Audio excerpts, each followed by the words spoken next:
একই কুয়োর মধ্যে বাঘ ও বুনো শুয়োর, পাশাপাশি খাদক ও খাদ্য।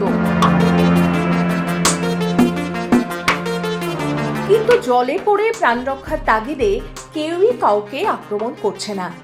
অবাক করা ঘটনার সাক্ষী রইল মধ্যপ্রদেশের পেঞ্চ টাইগার রিজার্ভের কাছে কুরাইয়ের সংলগ্ন পিপারিয়া গ্রাম।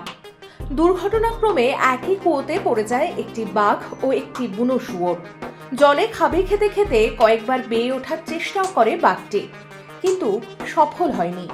পেঞ্চ টাইগার রিজার্ভের যুদ্ধকালীন তৎপরতায় খাঁচা এবং একটি খাটিয়া নামিয়ে অবশেষে উদ্ধার করা হয় তাদের। বাঘ ও বুনো শুয়োর দুজনেই সুস্থ আছে।